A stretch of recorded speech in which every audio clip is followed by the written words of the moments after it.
ದೇಶದಲ್ಲಿ ನಿಮಗೆ ಪೊಲೀಸ್ನವ್ರಿಗೆ ಸಣ್ಣ ಪುಟ್ಟ ಕಂಪ್ಲೇಂಟ್ ಆಗ್ಬಿಟ್ರು ಅರೆಸ್ಟ್ ಮಾಡೋ ಪವರ್ ಇತ್ತು. ವಿಚಾರಣೆ ನೆಪದಲ್ಲಿ 3rd ಡಿಗ್ರಿ ಟ್ರೀಟ್ಮೆಂಟ್ ಕೊಡೋದು ಅದು ಇದು ಎಲ್ಲ ಹ್ಯಾರಸ್ ಮಾಡ್ತಿದ್ರು. 2014 ಜುಲೈ 2ರಲ್ಲಿ ಒಂದು ಆದೇಶ ಬಂತು ಸರ್. ಈ ಪೊಲೀಸ್ ವ್ಯವಸ್ಥೆಗೆ ಒಳ್ಳೆ ರೂಪ ಕೊಟ್ಟಂತಹ ಜಡ್ಜ್ಮೆಂಟ್ ಇದು. ಈ ಅರ್ನೇಶ್ ಕುಮಾರ್ ಅನ್ನೋನು ಡೌರಿ ಹ್ಯಾರಸ್ಮೆಂಟ್ ಕೇಸ್ಗೆ ಒಳಗಾಗಿರ್ತಾನೆ.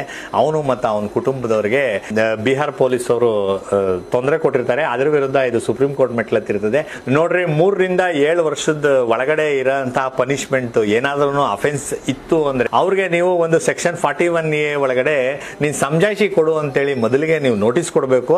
ಸಮಜಾಯಿಷಿನ ಪಡೆದು ನಿಮ್ಗೆ ಏನಾದ್ರೂ ಸ್ಯಾಟಿಸ್ಫೈ ಆದ್ರೆ ನೀವು ಅದನ್ನ ಬಿಟ್ಕಳಿಸ್ಬೇಕು. ಇಲ್ಲ ಅಂತ ಅಂದ್ರೆ ಚೆಕ್ ಲಿಸ್ಟ್ ಗಳನ್ನ ನೀವು ಪ್ರಿಪೇರ್ ಮಾಡಿ ಇಂತಿಂತ ಕಾರಣಕ್ಕೆ ನಾವು ಅರೆಸ್ಟ್ ಮಾಡ್ತೀವಿ ಅಂತೇಳಿ ಆತನ ಅರೆಸ್ಟ್ ಮಾಡಬೇಕು. ಒಂದೊಮ್ಮೆ ನೀವೇನಾದ್ರೂ ಸೆಕ್ಷನ್ 41A ನೋಟಿಸ್ ನ ಕಂಪ್ಲೇಂಟ್ ಮಾಡದೇನೆ ನೀವೇನಾದ್ರು ಅರೆಸ್ಟ್ ಮಾಡಿದ್ದೆ ಆದ್ರೆ ಮತ್ತೆ ಮ್ಯಾಜಿಸ್ಟ್ರೇಟ್ ನೀವು ಅರೆಸ್ಟ್ ಮಾಡ್ಕೊಂಡು ತಗೊಂಡೋದ ತಕ್ಷಣನೇ ಅವ್ರನ್ನ ಡಿಟೆನ್ಷನ್ ಮಾಡಿ ಅವ್ರನ್ನ ಜೈಲಿಗೆ ಕಳಿಸಿದ್ದೆ ಆದ್ರೆ ಆ ತನಿಖಾಧಿಕಾರಿ ಮೇಲೆ ಮತ್ತೆ ಮ್ಯಾಜಿಸ್ಟ್ರೇಟ್ ಮೇಲೆ ಇಬ್ರು ಮೇಲೂ ಸಹ ಹೈಕೋರ್ಟ್ ಅಲ್ಲಿ ಕಂಟೆಂಪ್ಟ್ ಆಫ್ ಕೋರ್ಟ್ ದಾಖಲು ಮಾಡೋದು ಅಲ್ಲದೇನೆ ನೀವು ಡಿಪಾರ್ಟ್ಮೆಂಟಲ್ ಎನ್ಕ್ವೈರಿ ಎದುರಿಸಬೇಕಾಗ್ತದೆ.